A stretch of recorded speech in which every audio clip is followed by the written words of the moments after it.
But Gotcha. anyway, you were saying, how are you? I'm good. He lost at Olympic trials, which was rough. I think when you lose and you feel like you gave it all, then it's Mm-hmm. like I can live with that. But then when you lose and you're like, what was I, why didn't I execute the way I said I was going to? Mm-hmm. But wrestling is tough, it's like 6 minutes. 6 minutes where you have to make all these decisions that are gonna decide the next, I don't know, year of your life. So it was rough. It was a rough week, but we're good. Otherwise, Yeah. we're moving on. Yeah. How do you support him during that? I think because it was Olympic trials, it was like, okay, this is, well, because of COVID, it was 3 years Right. cycle this year. Um, the beauty is that every year there's a world championship. So it's like, he won in 2021, he won in 22 to basically make history. So it was like, it wasn't like a wasted cycle where you're like, shoot, the last 4 years and I don't have anything to show for it. It's like, well, 2 of those years were really beautiful. Like the Yeah. way that and you have to be able to accept that the process is worthwhile.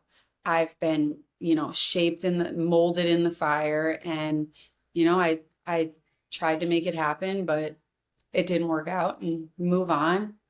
He's still an Olympic gold medalist and lots to be proud of. So, yeah, supporting him looks different every loss and every win, but I think this time around he's older, he's got more perspective. He started his own wrestling academy that we have that's like a family thing that he really finds like deep enjoyment and deep satisfaction in. So, it wasn't like it's not all about competition anymore. So, it's kind of easier to dust him off and pick him back up because he's got a lot of other things on his plate.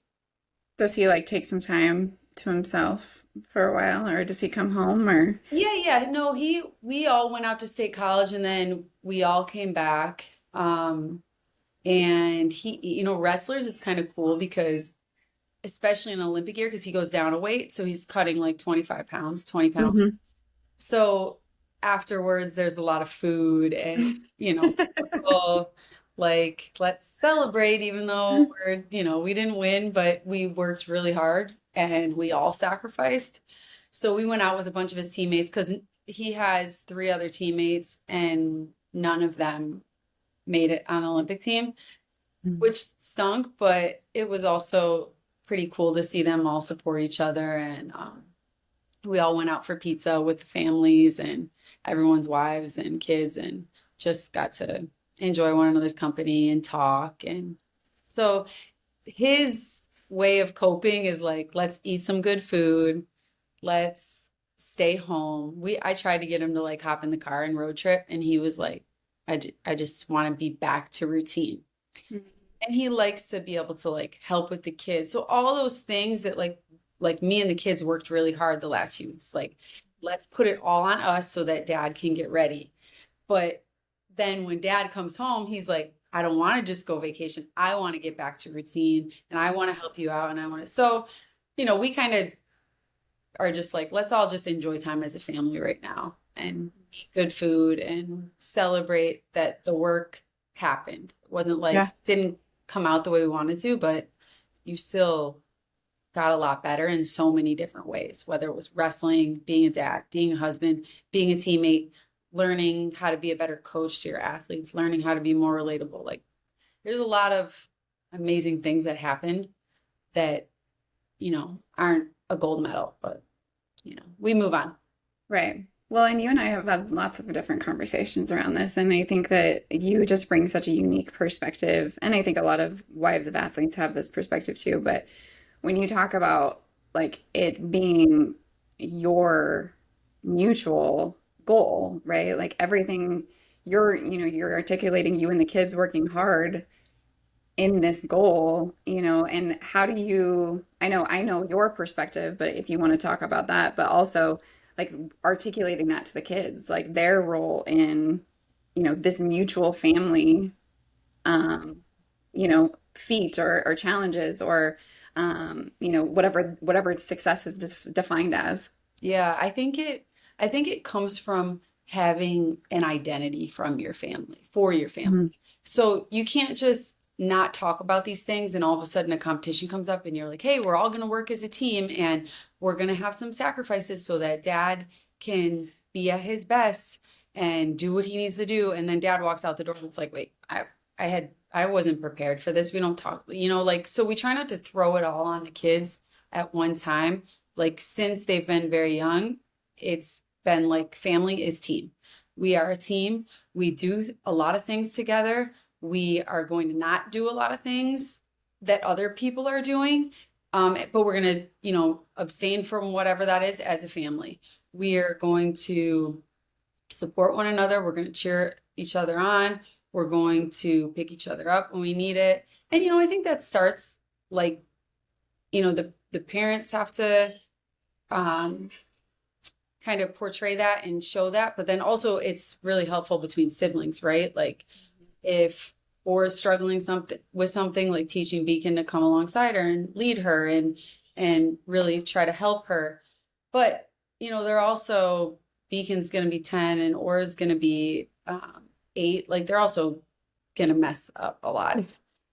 Sometimes instead of helping Aura, we're like wrestling her to the ground and jumping on top of her, or telling her that she's not capable of doing these things. But I think it's like just constant reinforcement. Like we're a team, even if you're not really like happy with all your teammates some days, you're still a team and we're still gonna show up for one another and step up to the plate and pick up each other's slack.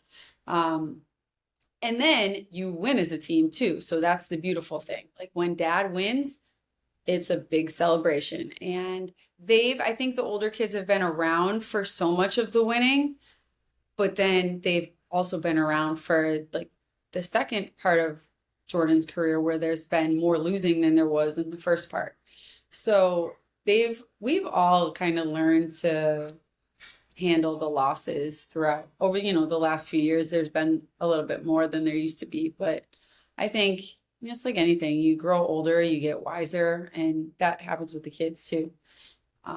So yeah, I think Beacon struggled the first few years when he saw dad lose, especially like a high stakes event. He, you know, and it doesn't help that like everybody knows who we are. So they're all looking at us and Beacon's like hysterical and I'm trying to calm him down while also like managing my own emotions. I remember at Olympic trials in 2021, that was really difficult because that was like the first time Jordan had really lost like on a big stage for really, I mean, he lost in the Olympics, but Beacon was so little that he was not even paying attention. He was 2. So at Olympic trials in 2021, he kind of understood it. And he like immediately when Jordan lost, he was like hysterical. And I just remember there was like NBC cameras on me. And then Beacon, I'm trying to like console Beacon. And then I'm also like, oh my goodness, he just lost. We're not going to the Olympics. And at that point, Jordan was like the top dog. Like, so it was a whole lot to manage, but I try in those moments to focus on the kids because they give you a lot of perspective.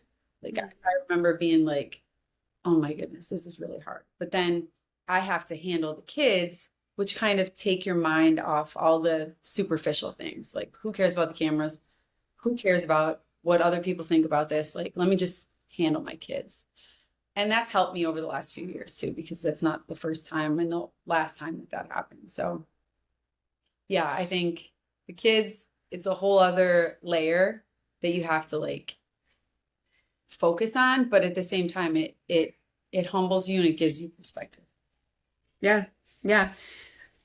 When you're talking about the kids, I mean, I know that I've gotten sneak peeks of their little personalities in every way, but like how do they handle the wins and the losses and just like individually for themselves and as a family? Yeah, I think Beacon takes it really hard. Beacon's the firstborn. He's a boy and he just loves dad. Dad's his hero. Mhm. He wants to be just like him. And you still encourage your kid, you are your own person, and you try not to put pressure on him, but he just like loves everything dad does. So it hurts him, I think, because it hurts dad.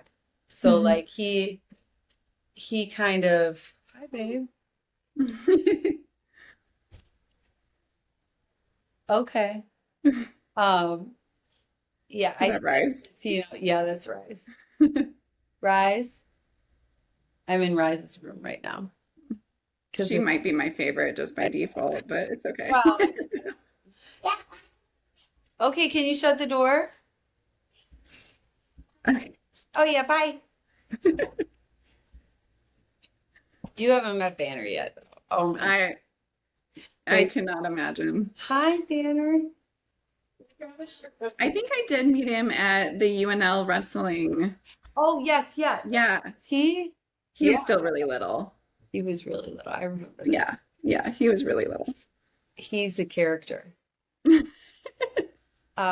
Yeah, so Beacon, he just he takes it a lot harder than the others because the others are, and they're younger. Oh, okay. That's okay. Thanks, Spencer. Um, yeah, so I think he kind of sees himself so much like dad. In Jordan, yeah. Yeah. So when that happens, I think okay, he's disappointed, you know, for dad. Dad's upset. He can tell. He's sad for his dad. And then it's also like, sad I'm not going to Paris and sad I can't make this trip and he's like super competitive. So it's like I'm just mad we lost. Because we do teach him like we win and lose as a team. So he's like, we just lost. Sure, sure.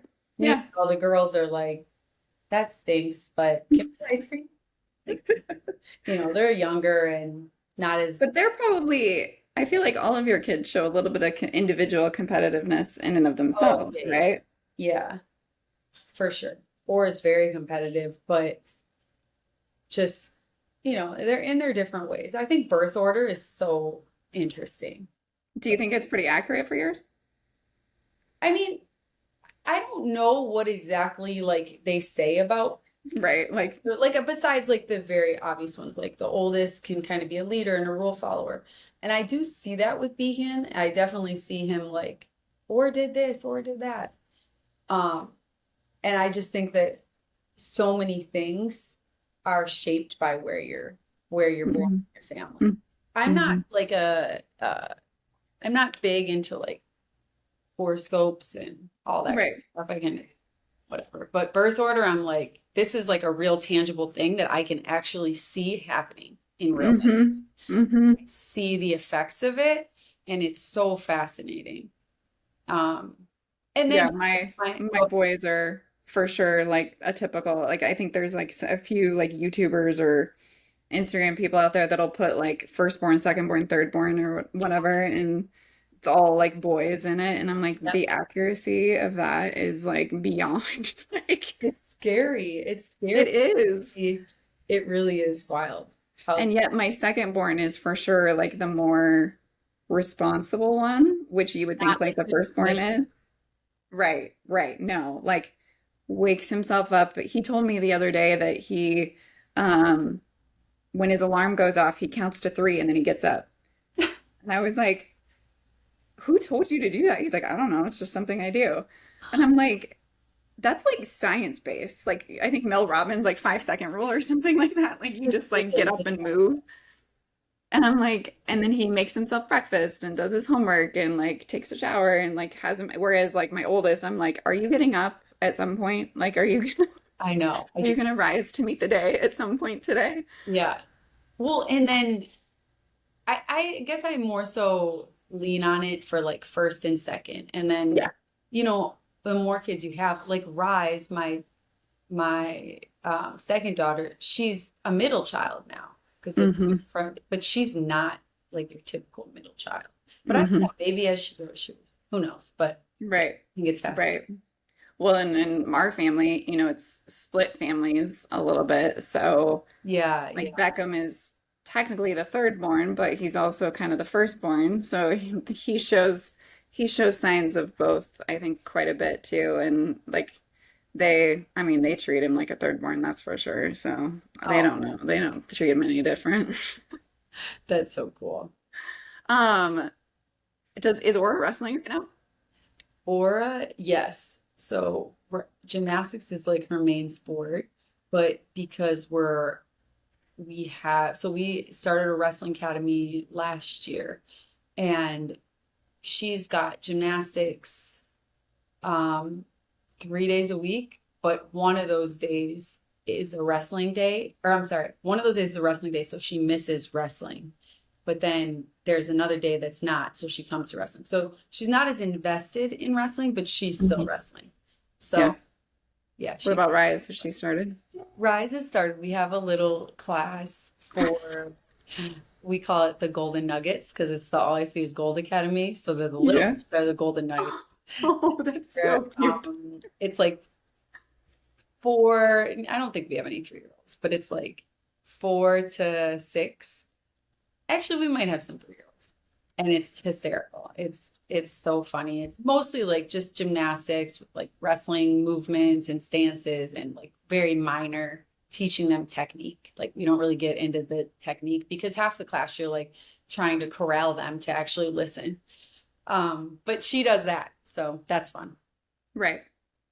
Um, I know you and I kind of talked about ahead of time, like talking about girls wrestling, like coming up and coming. Beck just started, my youngest just started wrestling this last winter. And Chase has like a big history in wrestling. It's been Yep. his thing. His dad, like it's been so ingrained in Yes, it's definitely everything. a legacy sport. Yeah, absolutely. I think there's so much to that. And I've been watching these like little peanut girls out there. I mean, they're all little, but Yep. like these little girls with these little top knots on top of their head, and I swear they're like this tall, like out there, just like brave as can be, a few tears here and there, but just out there, just I mean, we were at a meet, and my oldest is almost 16, which is insane. Um, and we were walking by, and this girl had her singlet on, and I think about his age, and she walked by him, and he like looked at her, and then looked at me. He's like, "I wouldn't want to fight her." And I was like, "I don't think you should. I don't think you should even try, to be Yeah. honest with you." Yeah. So it's just fun to see like this other version of like women empowerment or young girl empowerment coming out. Like this is big because what'd you say? It's like the fastest growing women's sport right now. It's the fastest growing youth sport in Youth America. sport. Yeah. So there's like more girls joining wrestling right now than any other sport, I think. I What do you don't, think why do you think that is? that's a really good question. I think for probably a lot of the reasons why so many boys love wrestling too. I think basketball and football are probably baseball the most popular, but wrestling provides a unique place and way for young kids to display athleticism, where maybe it would be more difficult in basketball or football or baseball. You don't have to be super fast. You don't have to be tall. You don't have to be big and strong, especially at a young age. Like there's a weight class for everybody. Um, and I think that's the beauty of wrestling, whether it's young girls or young boys, is that you can really fit in. Hmm. You can find your place anywhere in a wrestling Hmm. line, especially as a young kid. And you, like I said, you don't have to be like super coordinated or athletic. And I think a lot of young kids, they're not that yet, anyways. Hmm. So where like basketball and baseball, they're like more like skill sports, which is funny because Jordan is, when we first met, he's horrible at swinging. Like I was watch him in the batting cages, and I was like, don't let anyone film you doing that. I mean, but I grew up playing those sports, so it Right. was just like in my mind, I was like, everybody can swing a bat, everybody can play baseball. It's like America's pastime. But the reality is that those are skilled and learned Hmm. sports. Hmm. And a lot of times they're hard for young kids to learn. Like not Hmm. every young kid picks up a bat and they can, you know, after a few practices, they're, hitting the ball easily and having fun. And I think wrestling, you don't need to know much. Like we all wrestle as kids. We Hmm. all Right. roll on the floor with our parents and with our siblings and, get into arguments and handle it on Hmm. the carpet in the living room. So I feel like it's an easy sport to identify with and to try out. Yeah. And then if you do, I think some people don't like you know, the closeness of it, the intimacy of it, touching, getting, touched and thrown around. It's not for everyone, but some people have a lot of fun with it. Like it's if you've ever wrestled your kids on the floor, you're like, okay, well, depending on how old you are, how old they are, like with Beacon, I can still kind of like keep him at bay, but it's fun. Like you get into it and you're like, wow, that was a lot of fun. And he's getting to the point where I'm like, you need to chill. You're ripping my hair out. Or like You're gonna hurt me. he like clubsy. He came to me a few months ago and he was like, I got to show you something. And I like got in a stance and like stood across from him and he like whacked me in the back of the neck. And I'm like, he's like, oh, that's a club. I just learned how to club. So it's, anyways, at a Hey, certain at least you can point, hang with him. it's fun. And I Yeah. think for the kids that really take to it, they're like, that was a lot of fun. And, Hmm. whether we like to admit it or not, it's fun asserting your dominance over someone and it builds a lot of confidence. Like, and I think for young women, especially who maybe struggle with confidence, or, maybe you don't struggle, but you enjoy that feeling of knowing how to hold your own and Hmm. protect yourself. Hmm. And like I said, I think it's fun. I think a lot of kids have a lot of fun with it, and why wouldn't young girls too? Right.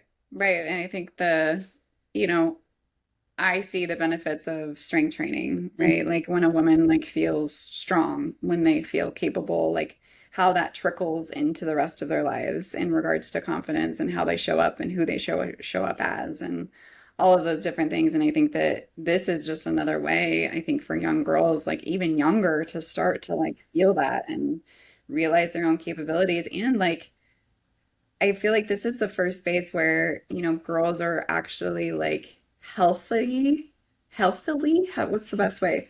How do you say that?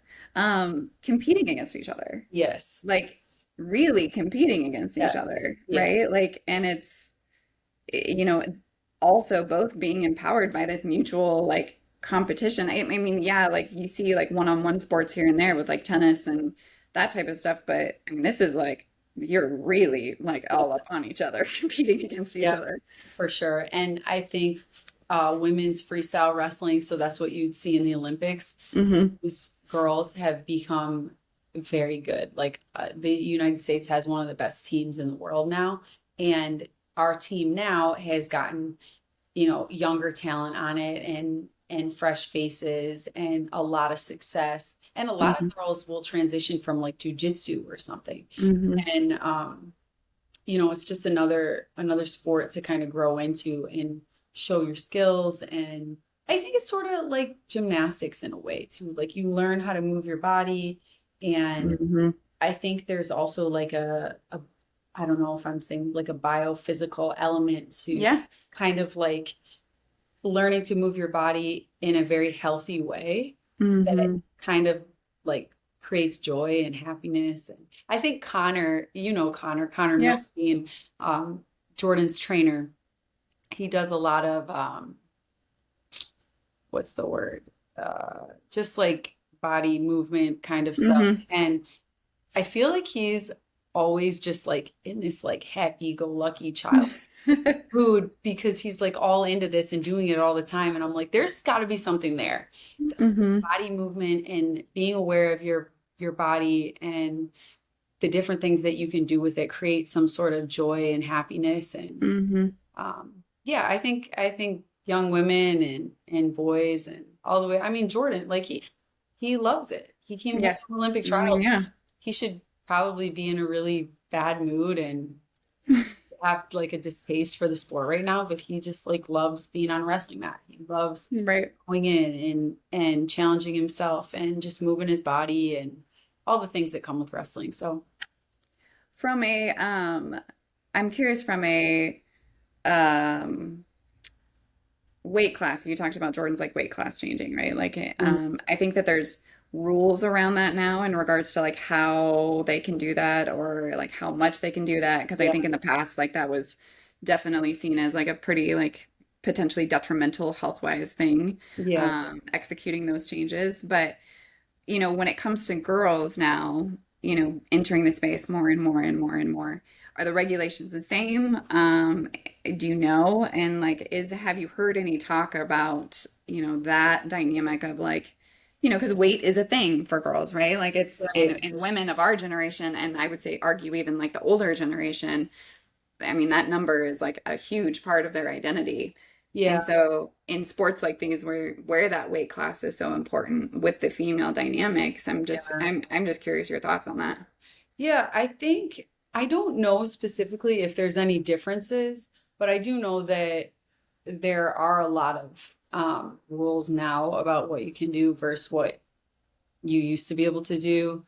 They're pretty on top of it. Like there's a lot of checks and balances for that whole thing. And as Beacon gets closer to like competing in school, I'm sure I'll know more, but I know that they're pretty serious about like what they allow and what's not allowed. I don't know that it would have to be any different for women. No.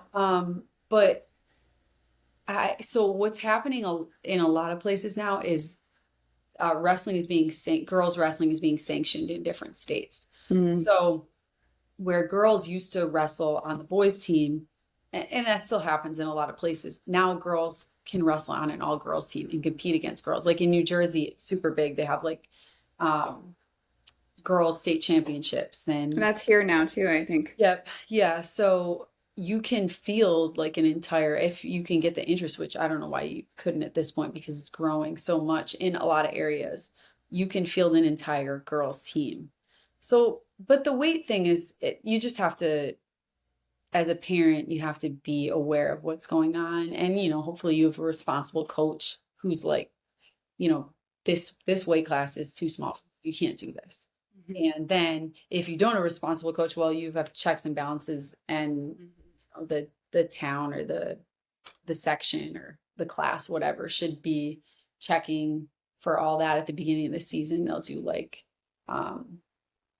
I forget the name of it. Like they do like hydration tests or I don't Yeah, know, yeah, something like yeah. that to see what the lowest weight class that person could get to safely. Responsibly, Yeah, yeah, right. responsibly. Yeah. Yeah, yeah.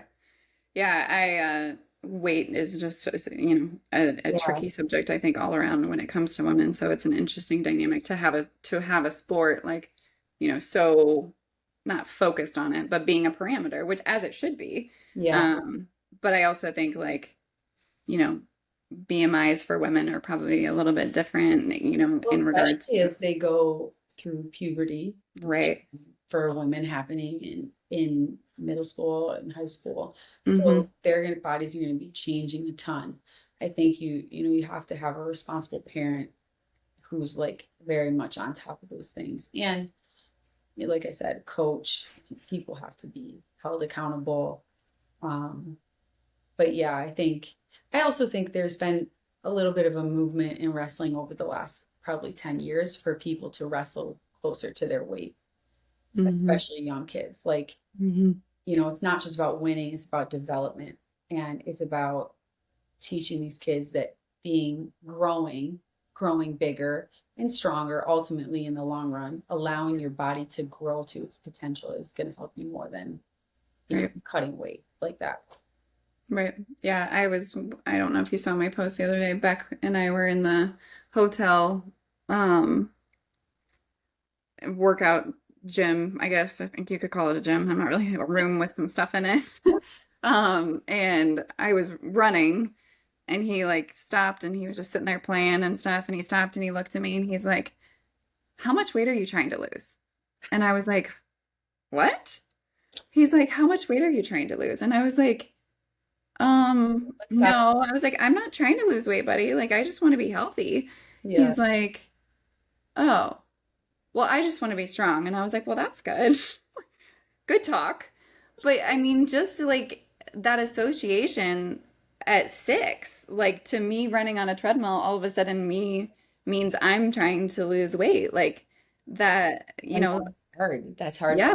I I mean, I think my kids would probably make that association sometimes because, we've basically, Beacon or basically grew up in the Nebraska wrestling room where there's treadmills and where the college guys, if they have to get down to their weight class, they're on the treadmill running, and a lot of Hmm. times they're running in a hoodie, and but Yep. these are grown men. So as a parent, I have to be like, listen, that's not Right. something we're gonna do, you know. Right. And the reality is that Beacon, he's the little guy, but there's a few pounds between each weight class.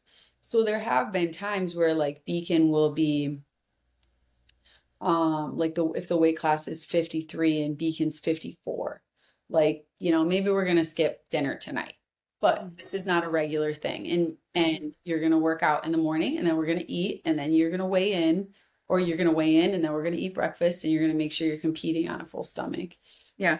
But there's a big difference between your kid losing a pound and then what happened, what happened a lot in the past Yeah. was, your kids running for who knows how long, cutting 5 pounds. And then you're Right. okay, this is crazy. So I think, like I said, like in wrestling, you really have to be a responsible parent. You got to know what's safe and what's not safe. And you have to have a ton of perspective. Like my kid is 7 years old, you know, Mm-hmm. what's this worth? Well, and the ramifications long term, Yes. I like, think what a lot of parents think, I don't think every parent that makes those mistakes is you can't really like be like, what's wrong with them? They're evil.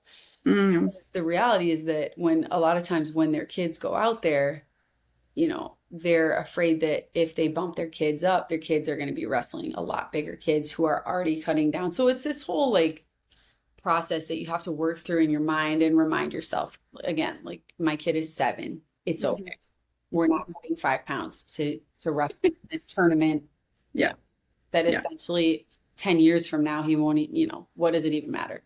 So I think, doing your due diligence as a parent and Mhm. being responsible Yeah. and asking people. If you don't, if you feel like you don't know what the right decision is, ask somebody else, ask a coach or that you trust, or, someone within the wrestling community. There's so many people that can help and give advice now. What do you feel like, just switching gears a little bit, what do you feel like for you personally? Like you're an athlete, right? Like you competed in sports and everything else most of your life. Mhm. You have a journalism career, like, I mean, or degree that you utilize within your own writing space, creativity wise. Yeah. And then obviously, essentially, like CEO of your family and everything that you do. Um, Tell Jordan, Stacy called me the CEO of the. I think you are, or maybe I just created that. I don't know. Um, but from there, like, where do you feel like you gain that most like empowering experience in all of those roles? Like over the course of your life, like where has your biggest like empowerment come from personally? Because I mean, yeah, people could argue like you're in the shadow, or you're just like Yeah, supporting your husband or whatever it may be. I know, the roles and how those pan out, but sure. where are you feeling your sense of identity and empowerment? Was it and just like in sports originally? In I mean, birth is obviously in there with 5 children. Sure. Um, Yeah, that's a great question. I think a lot of it comes from sports, but even before that, I think that Jordan and I talk about this all the time. I think that a lot of my identity and confidence came from my family. I mm, think when you're born into a family and you feel like you have an important role, and the people around you all have roles, and and other things like your family takes care of one another, and you know, you have fun together and you have like this story and this identity. There's this really good quote. I'll look it up while I'm sitting here, but something along the lines of your family having a story Mm. and you playing a part in that story and how important that is. Let me see here. Oh, okay. I'll read the quote. It's from Jeremy Pryor. He's an author. Mhm. Says, if your family does not find themselves in a great story, they will be captured by a lesser one. And there is no end to lesser stories that people are going to try to pitch to your family to try to exploit them for whatever reason. You have to stand up and craft a vision for your own family. And I think that goes back to your family as a team, at least for us. Like it's like our family is a team. We are doing something very special within the sport of wrestling. That's kind of like our vehicle to Yeah.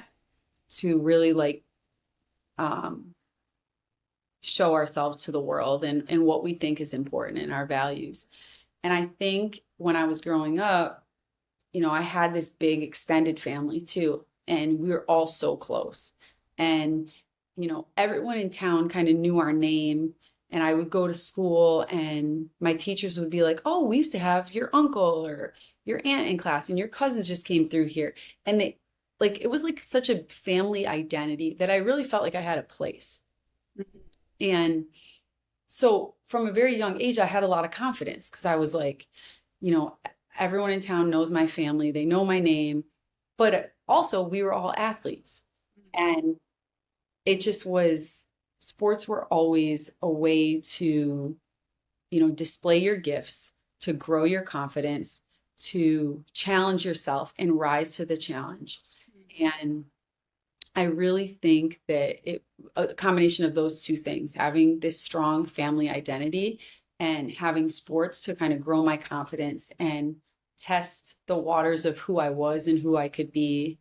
And yeah, I think those things, by the time I had met Jordan, my identity was so strong that I do remember I struggled early on when we were engaged because we would go around to different camps. I had left my job at the newspaper and I had traveled with him for a few months. And he, we went to one clinic and these coaches were like fawning over him, like, Mhm. your fiance's so great, you're so lucky, like all this stuff. I remember I went to the bathroom and I was probably about to go on my period or something. So I was like super emotional. And I remember I left the table and I went to the bathroom and I cried. Mhm. And I remember thinking, like, in my mind, I was like, you know, like, I'm pretty cool too. And then I remember that night, so I went back to the table, whatever. We went home and I told him what happened. And, you know, like, he clearly thought I was pretty cool. He asked me to marry him right away. But I think it was more so me not having a ton of perspective at that point in life because it wasn't my identity. Like I had so much confidence in myself, but Mhm. I think it was like me having to be like, okay, let's take a step back. We're about to go on this journey together. It's not like I'm Mhm. just going on his journey anymore, or like that's what it's going to be. It's that he's asked me to be part of this journey. And how cool that like I come from a wrestling family. So Yeah. it's already sort of been my journey. We always joke like I've got more lineage in wrestling than you do. You're just creating more lineage in No, well wrestling. that too, yes. But we're always like, because Jordan's parents didn't wrestle, they didn't even play organized sports. Yeah. They were athletic, but just grew up in the city and didn't get into sports. So he's the first person in his family that wrestled, which is unheard of a lot of the time. Like wrestling is such a dad passes down to son, and now it's daughters, which is really cool. But yeah, so that's our joke. Like I know more about wrestling than you do. But yeah, so I think it was cool to come alongside him and have that background. But then I had to have perspective. Like, listen, this is going to be a really cool journey and this is going to be a really cool story that we have with our family. And it doesn't take away from who I am. but I had to, I did kind of have to like cleave away from part of who I was, like, right, my career and my Yeah. community, because I moved away from home. But I think sometimes we get caught up in that, like, oh, I'm leaving who I am. Well, no, you're not leaving who you are. You're, Becoming another version. yeah, you're becoming another version of yourself. And this is an opportunity. It's not just, Hmm. like, this is an opportunity to do something really special. So, but like you said, like, I think that I was able to make that transition and not be stuck in that kind of like grief of mourning who I was leaving, um, because of my identity, had a strong sense of confidence. Sports kind of always showed me that I was strong in many areas and I could overcome challenges and rise to the occasion. So, you know, when I was able to have perspective and take a step back and realize like this is super cool. This is a really cool path that my life is going to take. Yeah. Then I mean, I think it was like the sky's the limit. This is going to be super special. And Then you became CEO yeah, and then I was of Burrow Enterprises. that, yes, yes. So yeah, Um, but so I think you're right. I think sports, we always talk about, there's another quote, I'm gonna butcher it, but it's like shoot, what is it? Something like a strong, nah, I'm not even gonna try. But anyways, the theory behind it is that when you have a very comfortable life, Mhm. your kids are born into comfort and there's no struggle and they cannot grow to be these strong, tough individuals. So, a lot of Americans, we live very comfortable lives now. Like, we don't struggle. There's very little struggle in our lives for a lot of us, right? I know there are people who do struggle, Yeah, but for absolutely. a lot of us, life is very comfortable. So how do you create this environment for kids to be Mm, tough? hmm. Well, I'm not going to throw my kid out in the street in the middle of Philly. Like, that just doesn't make any sense. But I can put him in the middle of a wrestling room and Hmm.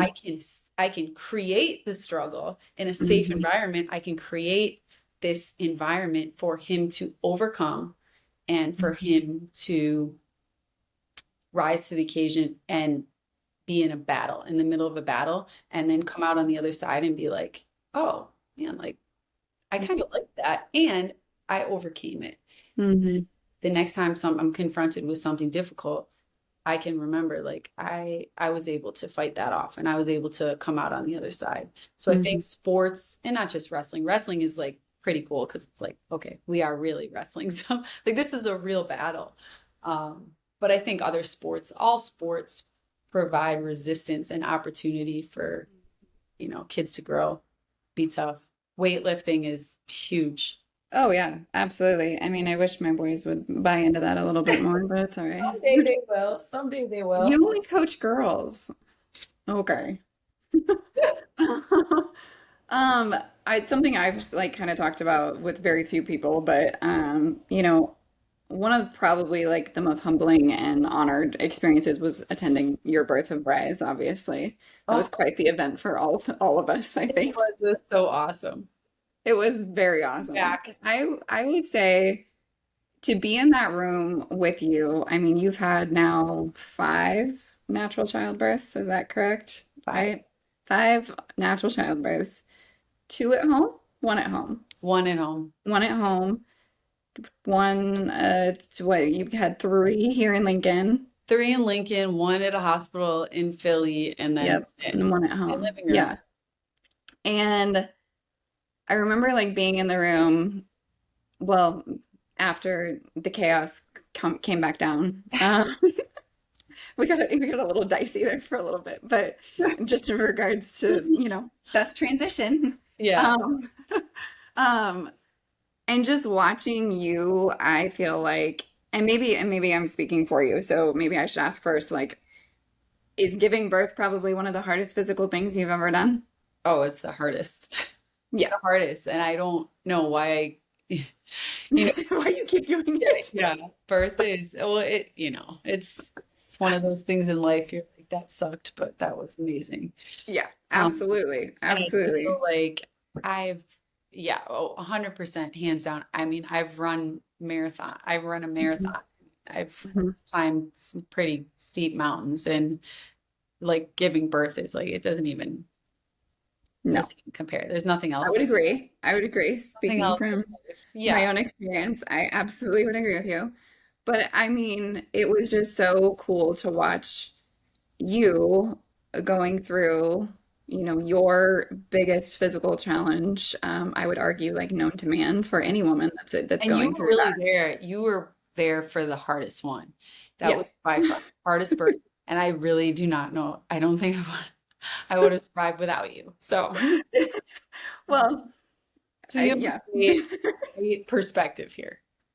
But you like you went through the hardest challenge of your life, and it was so cool to watch Jordan, him and I like supporting you and Yeah, being there for you and encouraging you for and sure. um being able to like support you in that role. And like I've never been in a birth with an Olympian in the room before, right? Like, he has Yeah, faced so many challenges and so many physical feats and so yeah, many, you know, um, probably hardest thing he's ever done in his life over yeah, the course of how many years of his career.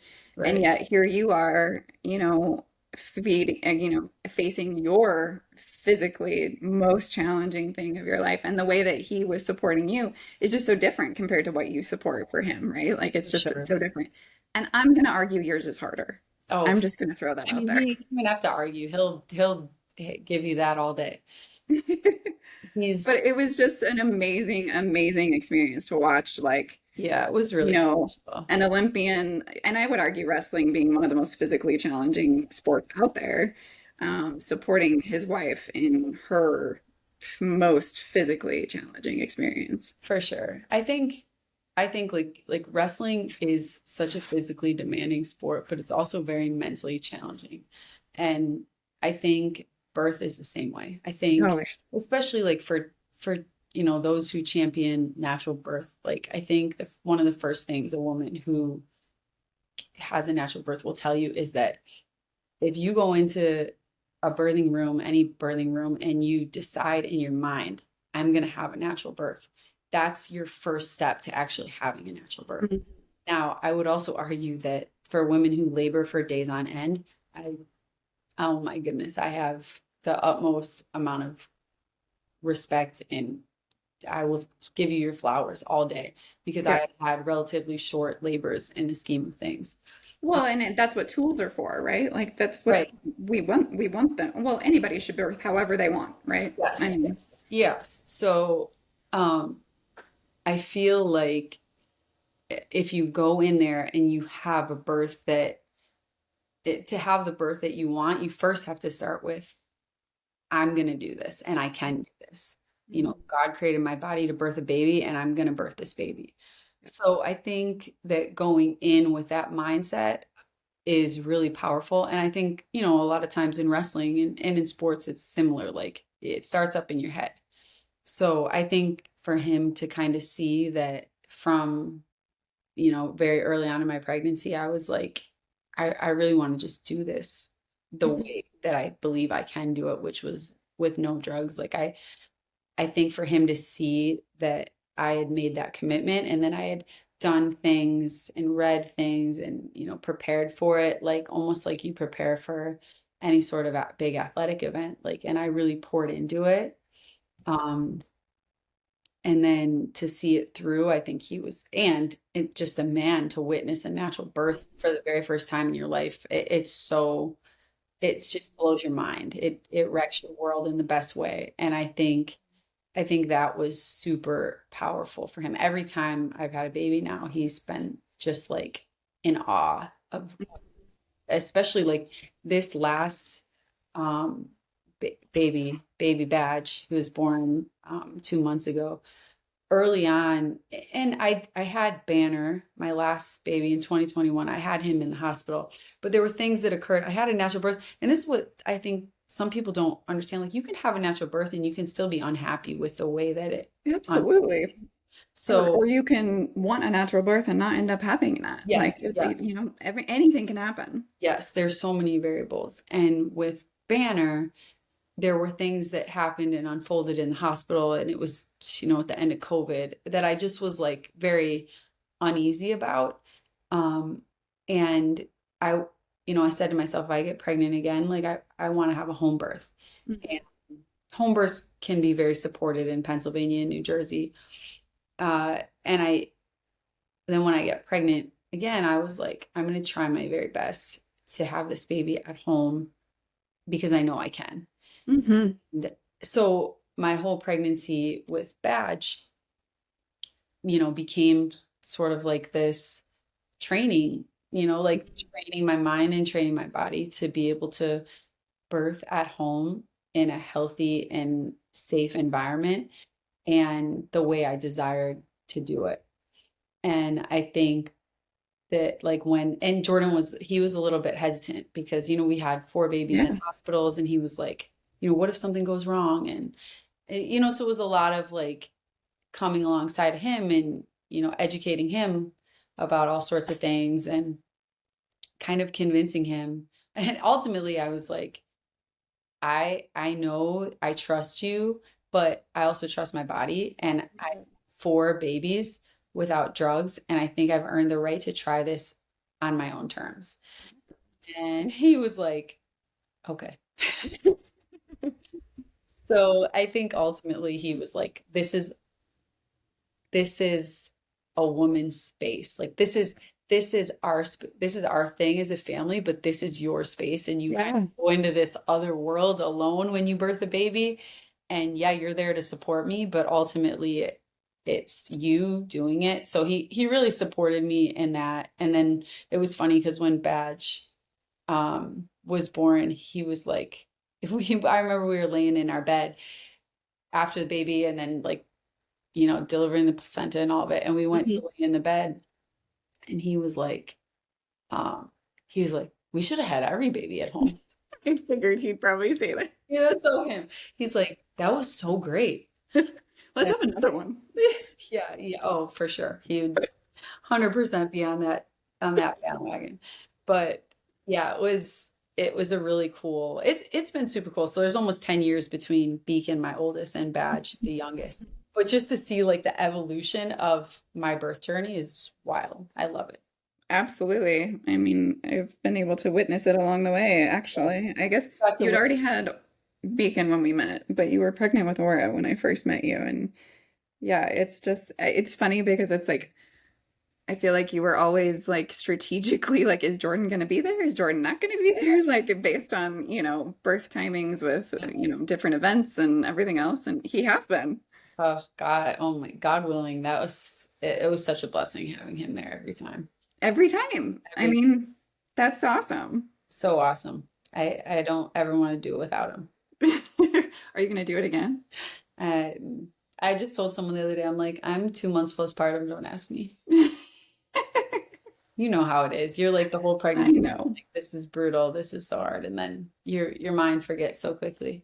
Yeah. Well, and I feel like, I mean, it's just that I've given birth many different ways over my life, the three boys I have, and that was the most empowering day of my life. Like it was hands down, For like sure. came out the other end, and I hope that every woman gets to experience that, whether that's giving birth naturally or, having cesarean or whatever it may be. Like I just hope that we get our mindset culturally in a way that like we can see like the amazingness of what that is and how incredibly empowering. I personally was not like, I mean, I played sports in high school, but I was not like a crazy athlete or anything like that. But I decided like that's what I was gonna I told myself I was gonna do it. I believed in my body. I believe in my body so many different ways, but just like you. And I was like, I'm gonna go for this. I'm gonna try it. And yeah, to come out the other side, I think the first thing I said was, I did it. Yeah. I did it. Like, I think there's a birth or two where that was the first thing I said too. yep. Yeah. Yep. I remember with Rise, I was like holding you on the bed, I'm pretty sure. Oh, Rise was I remember I was in so much pain after in those moments. Like I Yeah, you were. always see this beautiful image of like the baby comes out and the No. woman gets the baby right away. But I was in so much pain that I couldn't be stimulated in any other way at that moment. I remember being like, give me a minute, like just Yep. like I had to like take a few, I don't know, it might have been a minute to just like calm my body down from the high Hmm. that it was on, Hmm. the pain level that it was at, to be able to then embrace my child. Yep. I Um, remember that.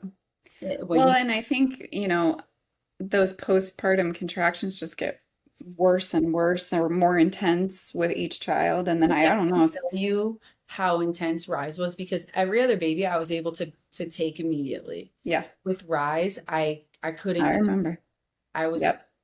it was crazy. And I that's why went, she was also my longest labor. So I always try to be like very understanding of women who go through longer labors, and like we all have just a different journey. But I do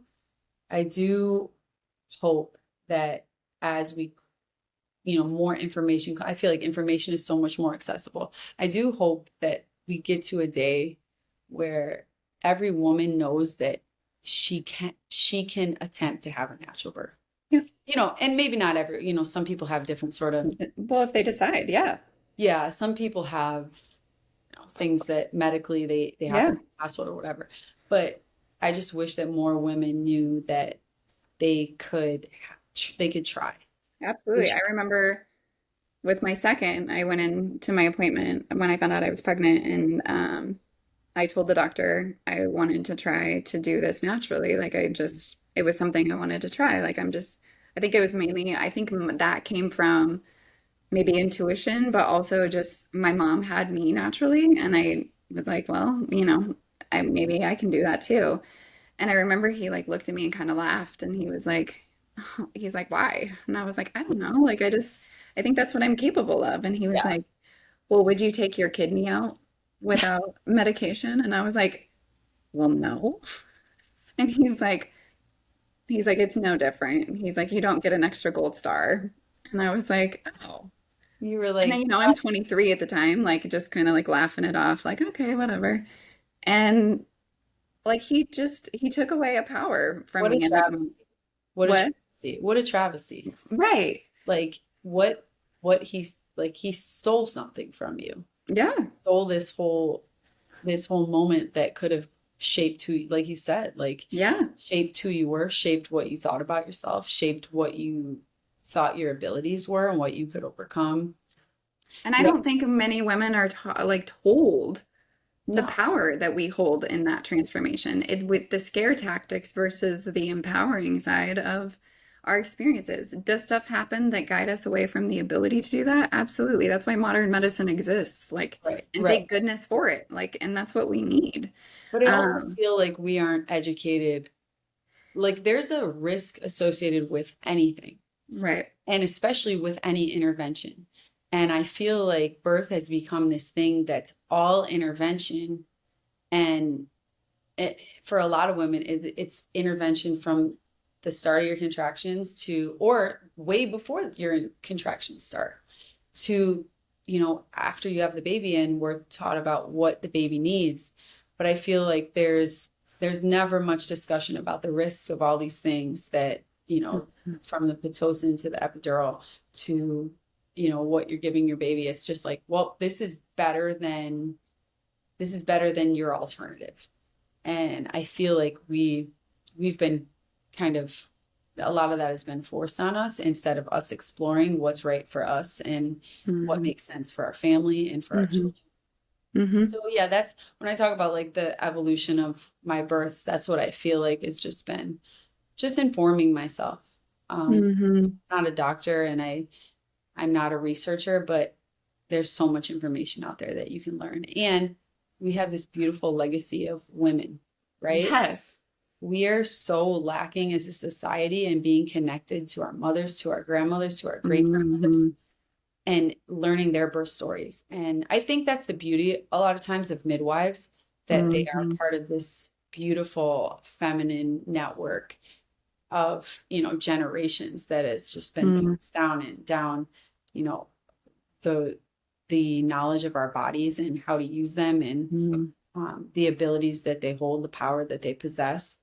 And man, I get sad when I think about like how much that lacks. I have very little connection with um, my great grandmothers or my grandmother on one side. Like I didn't even really know them, but they both had one of my grandmothers who I am close with. She had 6 kids, so she can kind of share that with me. But the other one had 6 kids, and I'm sure her mother had a bunch of kids. And like it's just so much of that. Those stories have been dropped and just lost. And I Yeah. think that's where a lot of us kind of like fall through the cracks of losing the confidence and the knowledge and knowing like what our bodies can do. Yeah. I say that to my doula clients all the time. Like, you're not alone. Like you're not alone right now. Like in the thick of it, in your what feels like, I don't want to like say, correlate it to death because that seems extreme, but it feels like you have to kind of leave your body, your physical body for a while to get through this experience. Yeah, And you sure. have this surrender moment of like, okay, like here we go. Like I'm letting go.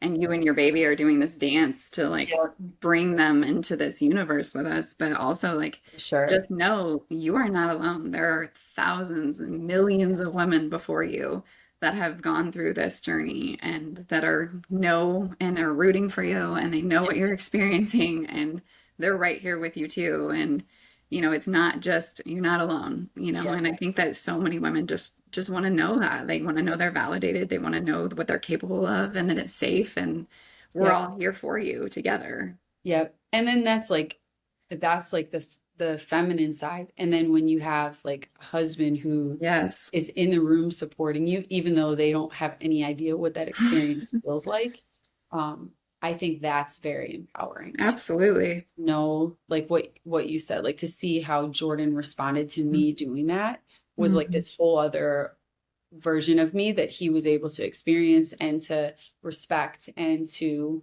um, Mhm. kind of admire. And there's a beautiful thing when like you can admire your spouse. And Yes. I think that's the other part of it that a lot Yep. of times is missing and is just very unfortunate. So I feel really blessed, but I also want to, and I've tried to kind of make it a point to encourage women to explore and Mhm. be confident in themselves and trust Yeah. their bodies and Yeah. ask a lot of questions.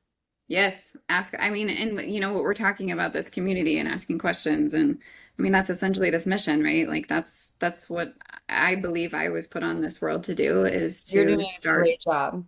Well, thank you, but I won't, and Stassi and I have said the same thing in regards to like we use fitness as the vehicle to really get women to feel empowered and feel strong and feel capable and let that trickle effect happen. When they feel strong under a barbell, now do they have the strength to try something new or quit their job or decide to stay home or decide to go back to work or whatever it is. Like that's an the trickle effect of that empowering experience. Yep. So in There's respect to time and in closing, which I'm sure we'll call each other after this and have more conversations, but what would you say, what advice would you give a woman in regards to finding her power? Where would you have her look? man, I think so much. I think I'm a Christian and I believe that Hmm. uh, my identity when it falls in all areas of my life, in different areas of my life, I know who I am, who God sees me as, and that has carried me through the high times and the low times, right? Right. Um, so that's where I find my identity. And I think that carries through every aspect of life because there's times where like for example, I had to leave when we were talking about when I had to leave my job and I had to kind of understand that I wasn't just a journalist and I wasn't just a wife. I was all these other beautiful things that God has seen and intended for my life. And, to have a community of people around you who reinforce those ideals is everything. And whether you find that at the gym or at a Bible study, um, at your kids' Big friends, events. at sports, soccer moms, Right. that, community is huge. Mm-hmm. I have such a I had an awesome community in Nebraska. And at the gym, right? Like at the gym Mm-hmm. was one of the most special places. Like Victor's is amazing. And I'm not trying to like, this isn't an Make me feel good.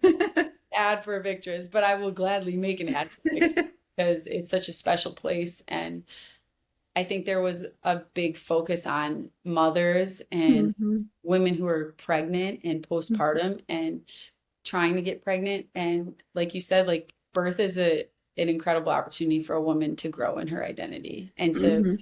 test the waters of who she is. Mm-hmm. And yeah, I think that those things, community for sure, Mm-hmm. um, knowing who created me and, the vision that God has for my life, community, sports. I think also having, for a girl to have a good relationship with her dad, I think Mm-hmm. it's super powerful. Mm-hmm. I know a lot of women who are very confident, and a lot of them had very good relationships with their dads, or, simply had a dad who taught them that they were important and that they were strong. So I think that's really special. I think really impactful. Um, And yeah. you hope to pass that on to your girls, I would Yes. assume. Yes. For sure. I'm always on Jordan. Like they might not be wrestlers, but Mhm. we've still got a very important role in their lives. Well, and I mean, that's a whole nother conversation that we could have another time of like, raising individual children and, who they're showing you that they are and how to meet that and how to adjust to that. And you have five of them, so I Oh, can't for even sure. imagine all It's a that things. journey. We're on it. Yep, you're on You're it. on it too. You're Well, a little bit ahead of me, so I'll be I'm asking. a little bit ahead, but yeah, I mean, oof, man. Yeah, Avery won the long or the high jump for the city yesterday. I saw your video. That's amazing. That's one of those events. You ever watch an event in Olympics and you're like, how? I know. That's one of those, and I'm like, I I don't know. understand. I know. I know. And he's like, I mean, he's taller than me now, so he's got some height on him, that's for sure. Oh, they're That's both taller than me, Lauren. They're both like huge. they're huge. But yeah, it's just, to watch your kids as you experience like watching them do what they love and watching them struggle and watching them, helping letting them fail, I think is probably my biggest thing that I've learned recently is just the best way for them to learn is probably to fail. And that's hard as a parent. That's really hard as a parent to let your Mhm. kids fail. For sure. And So teach them how to fail. yeah, Teach them yeah. like that And that wrestling. it's a good thing. Yes, wrestling has a lot of struggles there. Like we see lots of kids being a little crazy after they lose, Oh, but and yeah, it's finding just grace and opportunity. finding I wish my boys were a little bit more upset when they lose sometimes. Well, We can maybe get it's internal. yeah, yeah, we could use a little bit vivaciousness here and there. But well, thank you very much for your time. I appreciate I mean, I love talking to you anyway, and I don't feel like that was hard at all. So I love you. Love you guys at well, Victress. And yes, thank you for everything. And we will absolutely be in touch soon. sounds good. Thanks, Lauren. Bye, Stace. Bye.